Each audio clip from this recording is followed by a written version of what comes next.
So, yeah, right?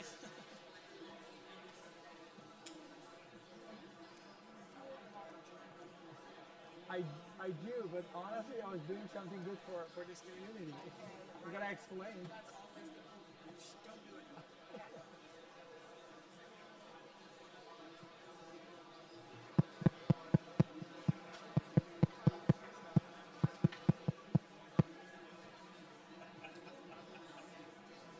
Change it to a party. People would like it better.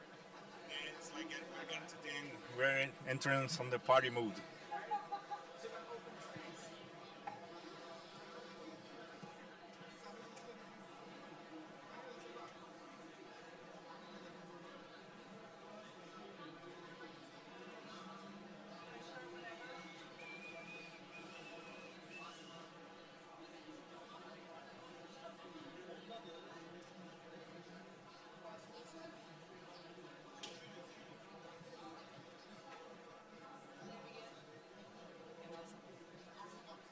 All right.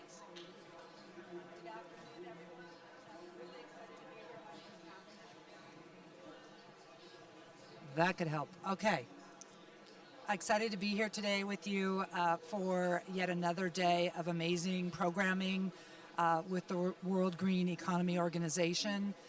Excited to be here to talk about the topic of systemic management innovation, enhancing urban green spaces for climate benefits. We all know that when we invest in nature, we address and achieve many co-benefits, not only decarbonization, we address the needs of residents in impacted communities, we increase biodiversity. So this is one of those what you'd call a like no-brainer that we should be focused on. So we're going to have a chance today to talk about kind of where we're at in expanding green spaces and what it's going to take for us to maximize impact. I'm going to introduce our panelists here. First, to my left, we have Mr. Hamid Abakar Suleimani. He's the Deputy Director General of the Chad NMA, Ministry of Transports, Civil Aviation and National Meteorology from Chad. Great to have you here. Thank you so much. A good friend of mine, Mr. Pouria Salehi, Head of Urban Research, Innovation and Development Team at ICLEI Local Governments for Sustainability. And then last but not least, Mr. Marcelo Freire, Chief of Green Officer YVY Capital in Brazil. So you can see we have a great kind of mix of national, city, private sector. So we're looking forward to rolling up our sleeves and having this conversation. So first question for the panelists. What is the current status of efforts to expand urban green spaces in your jurisdiction or in the organization you work with? And what are you doing to advance this agenda? So why don't we start with you, Hamid? Thank you very much, and thank you for inviting me. National government can play a crucial role in supporting local jurisdiction to increase green space by providing financial, policy, and regulatory support. When it comes to the policy, setting standards like creating urban parks and also or creating biodiversity protection standards, this could lead to to increase the green spaces. When it comes to the law, environmental law, an act law which prioritizes green space development, protection, and prevention over urbanization. In Chad, we have established a fund called when it comes to the funding, we have created a kind of fund called a special environmental fund. And this special environmental fund is promoting the main focus of this special environmental fund is to promote green spaces. Um, uh, but there are many initiatives that government can support green space project, providing direct funding to local government or for promoting a green space, including creating park, urban forest, community garden, and so on. Um, in Chad, uh, and nowadays, recently we have found that the urban heat is increasing and also the people are suffocating. Then um, this could create a how calling like a bad feeling between the community and happiness in happiness. So government start to create these green spaces, kind of public area, and when we see the co-benefit of this how calling green space, like it is create a lot of happiness, and it create also a well-being and feelings that people are experiencing. Um, uh, there's a lot of activities that lead to the green space development, such as a green belt, for example. We have kind of initiative lead to planting 1 million tree per year, and it had a budget. Government, how calling, made a special budget to fund this green, how calling, belt, and also many NGOs and associations with come with government to support that kind of initiative. Um, so we are also associated with some regional initiative like a green great wall or protection against desertification. This wall, the first time we established this green great wall, so that we see that the desertification is advancing in a very high speed. So we try to stop this desertification, also create an environment which can is very hard in our countries and so on. We have to create kind of environment so that people can stay how calling and also feel like kind of fresh air, and so to protect also from desertification. And this initiative has led to planting a lot of trees, so that you can realize now that it became kind of forest.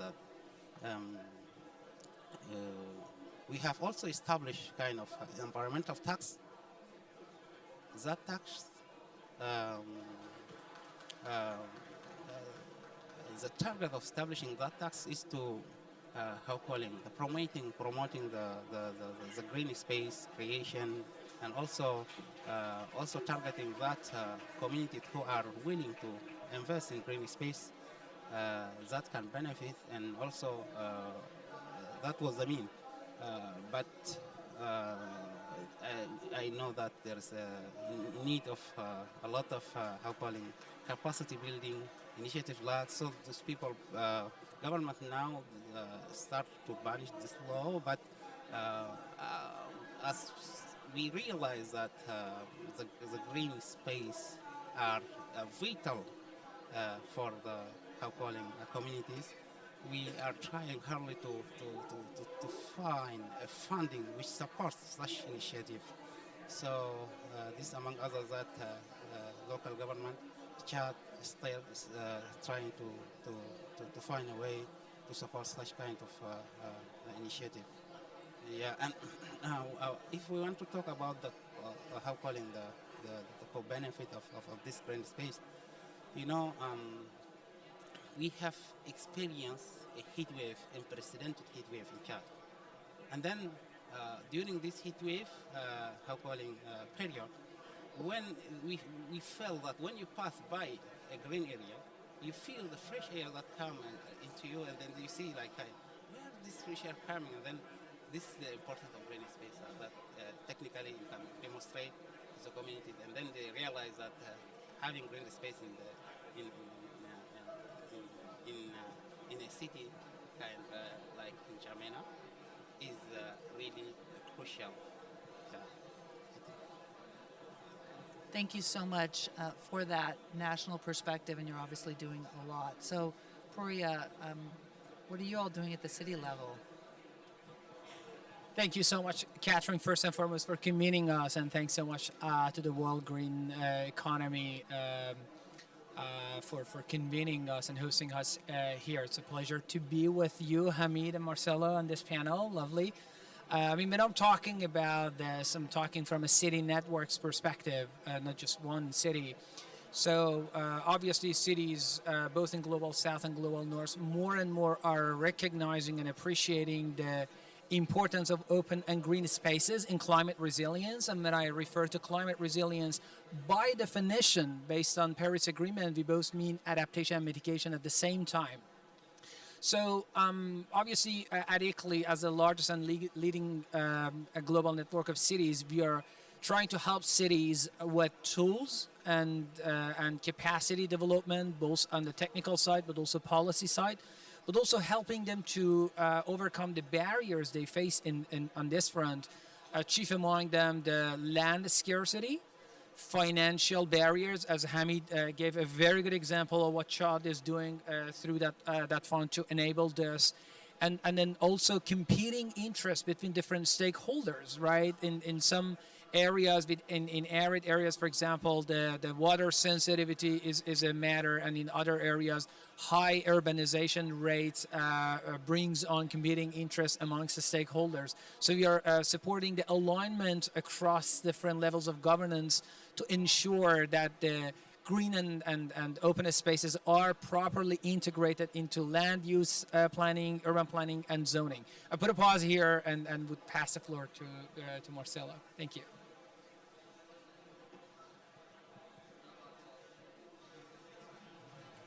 Marcelo. Hello, thank you. Yes. Nice to be here with you. Thanks for the invitation. Well, I think my colleagues brought their views from different perspectives. I come from the private sector, from an investment company, and I also have a education company, a business school for executives in green economy. But during my life, I had the opportunity to work several times in the public sector, and so today I have this mixed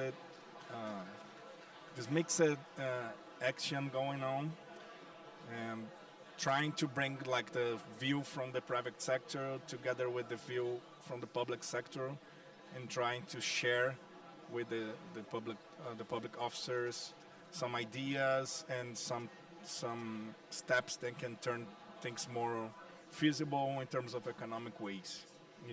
I come from a huge city called São Paulo. We're getting around 20 million people, in the big São Paulo, and in the core city, it's around 15 million people. So I don't need to explain to you how much a green area is important when you're living in a such higher populated and crowded city. So I think it's pretty obvious that it's every little piece of green. It's important for several reasons.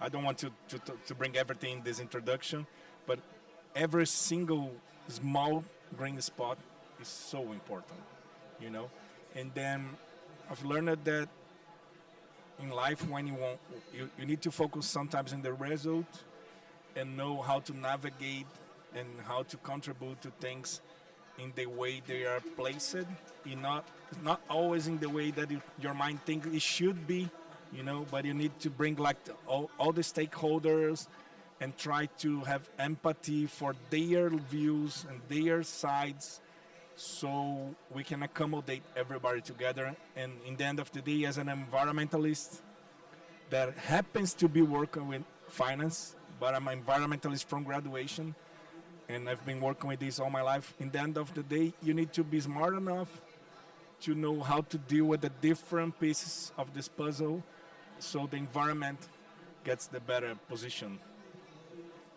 Well, thank you so much for that. And we're already sort of emerging are some of the challenges, and now I want to talk about the opportunities. So, but first, we've talked about finance. We've talked about kind of maybe misalignment of stakeholders. You've talked about, sort of land use issues, Puria. Are there other challenges that the audience should know about in terms of what it takes to expand access to these urban spaces? I thank you very much. We are coming from the very, very less developed country, and then the urban planification, and the government has a lot of difficulty in planning. Government just give access to the same areas that people can come and just starting to build by themselves their own houses. And then by the end of the day, we realize that we are in a circle and very suffocating area, and there's a need of green spaces. Government trying to synthesize the population and also um, for themselves also there's some specific spaces that urban planification provide for the communities, that these areas we don't have to use this area because this is meant to be a green area and so on. And the communities and those people are maybe for the very beginning they are not understanding there's an area in which they can live but they cannot use it. And then government also have difficulty to maybe sustain this green area and also planting trees and also this one. So there is some spaces in our cities, it means to be a green area, but there's a difficulty to maybe maintain and sustain and also irrigate and creating a very green area. This come in addition to that, when children growing, they need a space. They need a space through which they can play and they can also, feel like they are living in a city. And this has an impact when with the hot period. So yes, our government have difficulty to plan. Sometimes people can stay without even authorization from the planning. Then government has to come back and then starting to maybe divide the space and also give them some. These are the green areas you don't have and so on. So the difficulty are from maybe community and also the government have a difficulty in mobilize finance in timely manner, and we don't talk about even the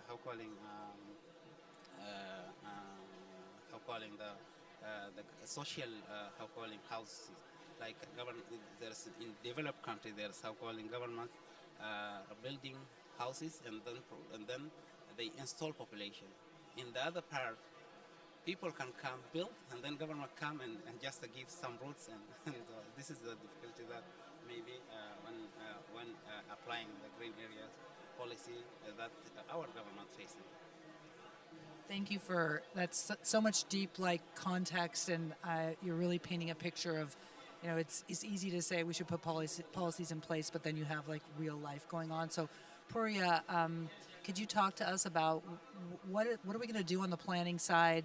How do you adapt to different local contexts? Where are we seeing changes getting made? Like when you work with cities that are aiming to expand these urban areas, green spaces, what's separating those that are successful for those that are still struggling? Thanks, Catherine. I think this question is inherently linked to the previous question in the sense that what are the challenges in the first place and then how we can address that. And I think Hamid and Marcelo gave really good examples. When it comes to land use planning, competing interests, when it was discussed as earlier, oftentimes it's seen that urban development pressures overshadow greening, and particularly in highly dense cities such as Sao Paulo, right? And then it's really hard to balance out urban development and greening. So that's one of the key challenges. And as also articulated earlier, like financial constraints, but also not in the sense of lack of resources, but also sometimes deprioritizing greening in favor of immediate economic returns is another challenge.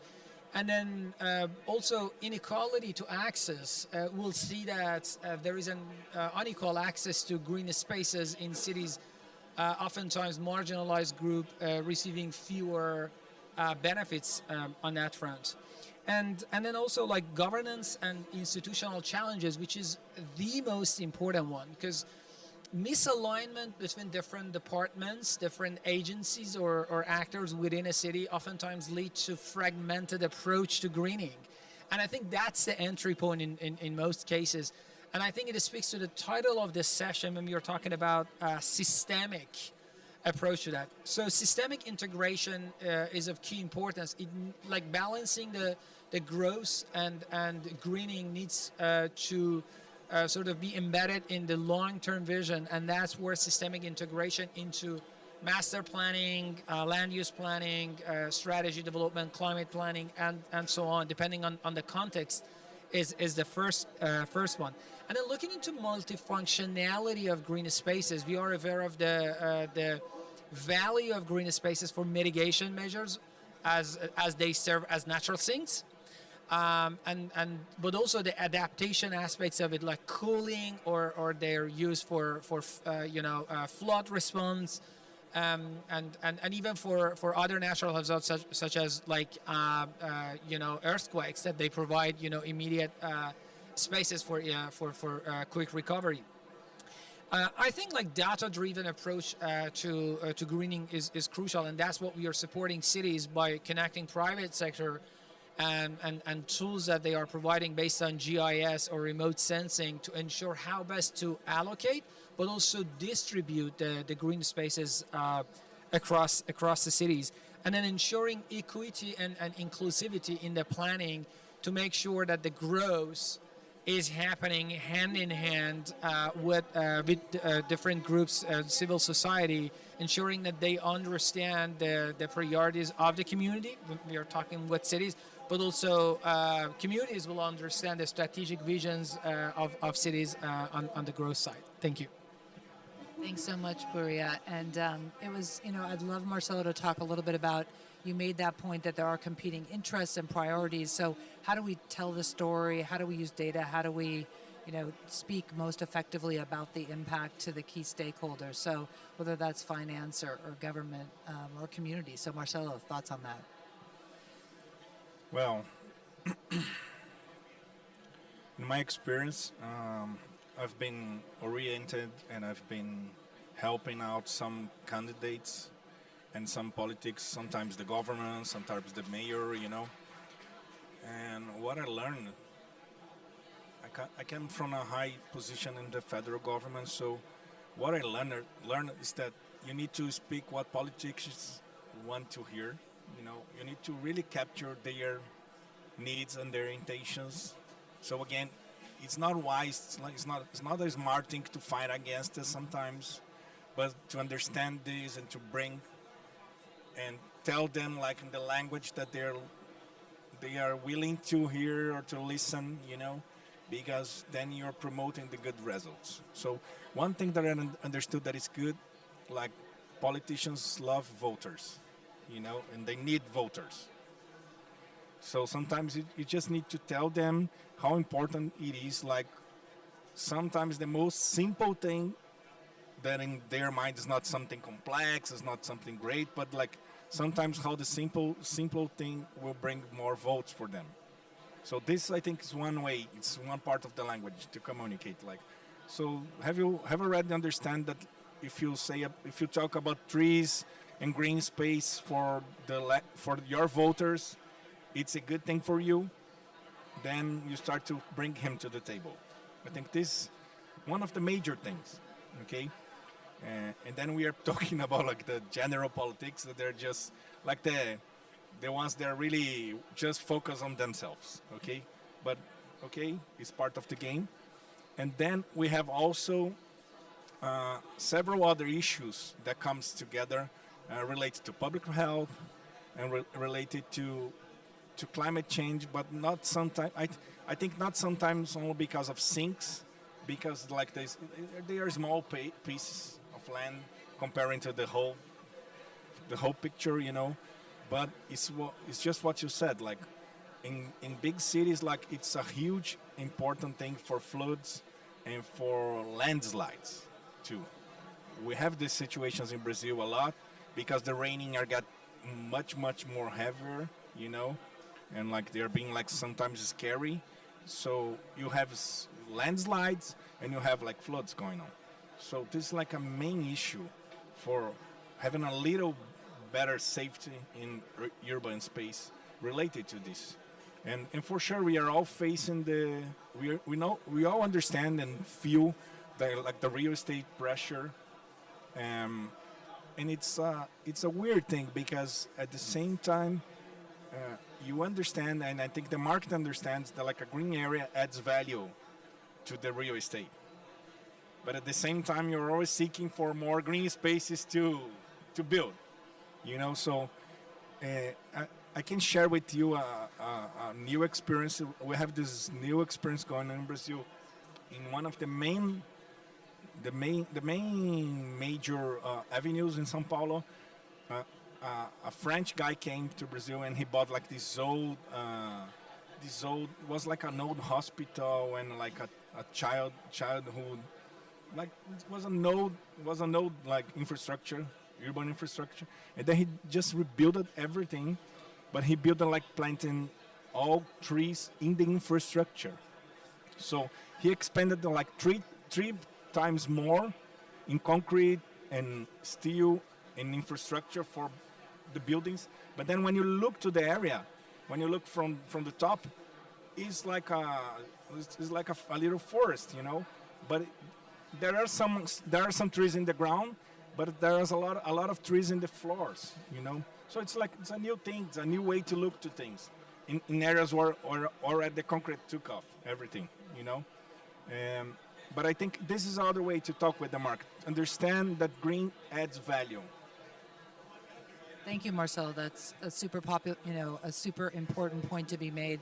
And Puria, I know that you have to leave. Yes. So we're going to keep going, but I want to give you an opportunity just to kind of build off of what you heard from Hamid and Marcelo, and just kind of tell us how we 10x our impact. Like, we all know it's a good thing. What are we going to do? I think I enjoyed the conversation so far because we could really highlight the main challenges Hamid and Marcelo really provided tangible, on the ground, real world examples of the challenges, and I think it's now easier to talk about the solutions. I think we need to take into consideration the context matters, competing interests in different contexts, different governance structure, different management approach, and all of it. But at the end of the day, we all need to align with international goal, the global goals that we have set together. I think if we look into the solutions, I think finance has been said enough throughout the course of the past few years, but also on this panel, is a big challenge, and we need to look into innovative finance approaches to green spaces. Marcelo mentioned a very good example that, on the one hand, developers look into green space because of the added land value it brings but on the other hand, the arable and most green lands are being sort of grabbed or acquisitioned for development purposes. So I think innovative mechanisms for financing acquisition, generation, and maintenance of green and open spaces is a key thing. And in doing so, we need public-private partnerships with inclusion of the communities. And that's another angle to take it into consideration. And mainstreaming that through different policies and looking into the trades-off and co-benefits would certainly help creation of alignment and mobilizing political will. As Marcelo mentioned, it's quite crucial to mobilize and garner political will from different stages so that you speak to the interests of the politicians, but at the same time, you speak to the interests of the community at the end. Thanks so much, Catherine, for having me. I really wanted to say more here, but I have made a promise to just run to another session just in the other corner. So I thanks a know. lot for Thank you, having me. Puria. And Puria is, everywhere at the same time, helping cities develop the capacity to achieve, great things for their communities and for the planet. So thank you, Puria. Okay. We're going to bring Marcelo over here after, proper goodbyes. Oh, no, go. So, Marcelo, you obviously finance is what you're about at this point, but you talked about this sort of, you're a person who sees this holistically. But let's talk about the money and the interplay between the private and public sector. Now, you talked about their private sector example was commercial or, development. When it comes to what governments are also asking for, which is partnerships to actually advance, public domain green space efforts, where do you think we are with that? What does each side need to do better to make more of that happen? What's the proper role of the public and private sector working together?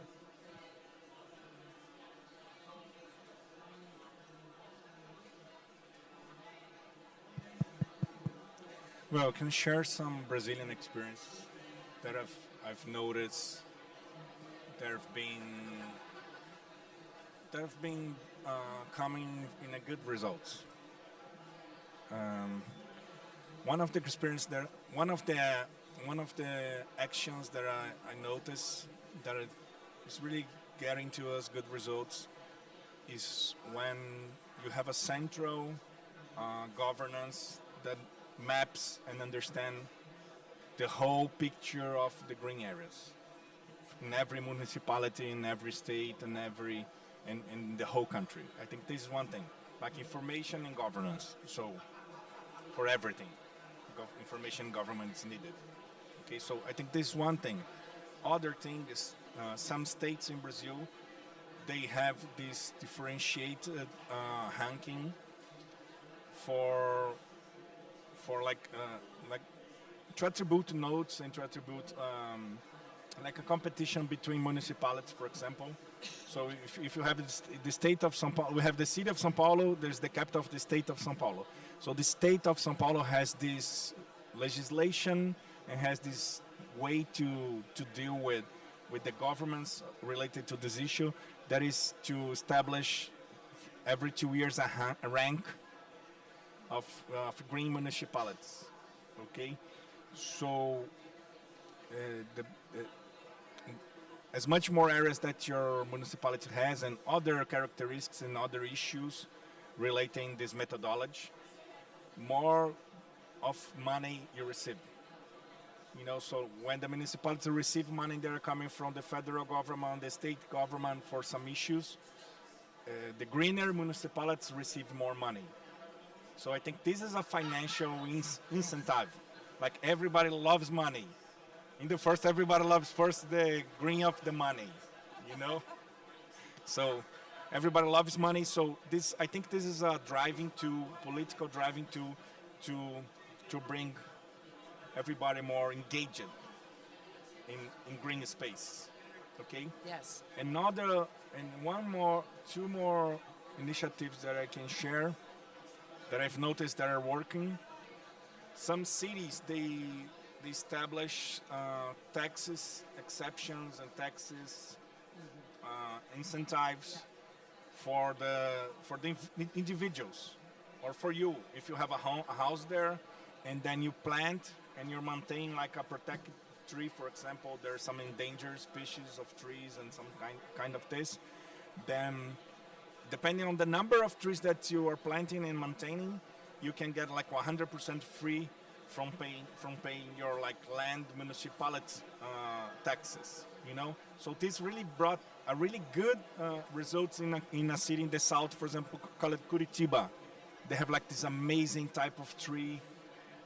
There is a type of pine, it's different pine. It's called araucária. It's beautiful. It's like a symbolic tree from the region, and it was super in danger. And now we have a plenty of that, because people just started to get exception from taxes, municipality taxes, if they're planting. You brought some example like that, I think. But I testified this, and it really works. You know, it really works, and the city gets beautiful.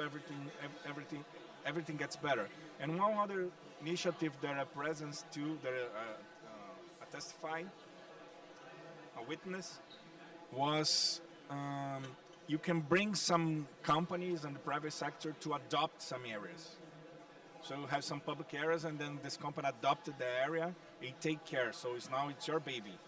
You know, so in the past, like most of the time, governments doesn't have like the ability or enough arms, enough money, resource to take care of everything. You know, so then you bring the private sector, and they're like they're the new mama, the new father of that area, and they can put like determine like logos, like not a show logo, but like you can put like a small logos and say to everybody, hey, my company here, EV Capital, is taking care of this area. Okay, so it brings a lot of good feedbacks from the public, and at the same time, the areas stand still. You know. Wow, Marcelo, those are really three great examples of leadership and opportunity. Hamid, you shared what you're doing in Chad, and it's a lot. What do you think that needs to happen that isn't already happening? And you've talked about finance. So when it comes to finance, what's the government's role, and then what would you ask from a Marcelo if you had, the Marcelo of Chad? What would you want him or her to do to help you advance your local agenda?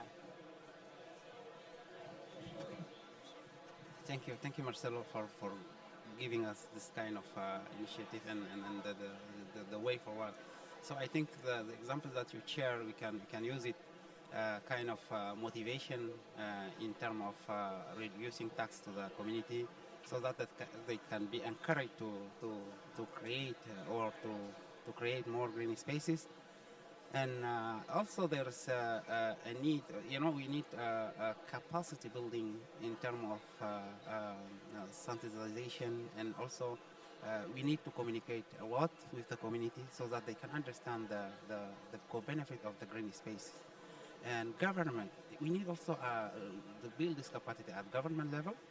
Then we need, yes, of course, we need such kind of initiative. We can make work with the how calling local investors and enterprise, that they can may create and conserve the green space for their proudness, and also they can show that they are contributing to the to greening, and also reducing the GHG emission in the atmosphere. These are the good example, but our how calling community, they're really um, looking for kind of action that could lead to the immediate creation of green space, and maintaining them for a long time of period. And then we are therefore call for the investors, and also we need also to learn, like kind of from Marcelo, to come and also give some advertise to the government, local government. I will be pleased to receive him in Chad, and then to inform some government, so that this kind of initiative will lead to enhance the green space. I think we have a lot to learn, and also we have to improve our research in domain of information services. And also people are coming and always asking me why this is there's a lot of heat, and then this heat wave coming from. Is this the climate change, or is this that we have destroyed the environment? And then it's not easy to explain them that the climate change is not from here, but it's affecting us. And also we have some objective set it under Paris Agreement to in terms of long-term strategy, and also reducing the GHG emission in the atmosphere. So creating this green space could lead also to achieve the Paris Agreement objective set under NDCs. So yes, we are calling there for investors, and also public and private fund to come and also to assist this community, and show them the good example, like how those people, if there's a green space, it's very beautiful to have green space in a city, especially even if it's not contributing. This is a kind of really magnific to see that people and children are happy in the green space. So yeah, I think we have a lot of learn, and then I'm happy to share to hear from Marcelo and other colleagues for this kind of experience, and I will be eager to share with my community and people that they can benefit from these experiences. Thank you so much. And I just want to say this is, I'll let you each say just a really brief closing here. But it's clear to me that, I know in the United States, we're the political headwinds. There's a lot of the residents that are wondering about what this climate change, the emphasis on it, the investment in it. Are we playing against our own immediate needs? And so it does feel like this is one of those green spaces that shows immediate impact, that really affects people's lives. So it does feel like one of those kind of easy wins for us. And I feel like both of you are working at your respective levels to try to unlock, bring all those stakeholders together to do that. So anything more that you'd like to share, and then we'll close out. Well, I just want to thank you, and I want to thank my colleague Hamid, for this insightful perspective. I think you just remember me that sometimes it's also a smart move and a smart action to bring a third part vision to our reality. You know, this is one other good way to make like stakeholders get engaged and move the pieces in the chess table. You know, because normally sometimes you don't trust your people, you don't trust your. It happens inside companies and it happens inside the government. As anyway, you know, so when you have a company, normally you need to bring a third party opinion, and then you trust what your own inner stakeholders are saying, like for years. And so, thank you for this insight. I think it's a powerful tool to do it. I totally agree, and thank both of you. I mean, I think you both are in your respective institutions, but you have a spirit of collaboration, and that is so important. And so I just want to thank you, both of you, for all the work you're doing on behalf of the climate and behalf of sustainable development. And again, thank the WGO for this panel today. So appreciate you very much. Thank you.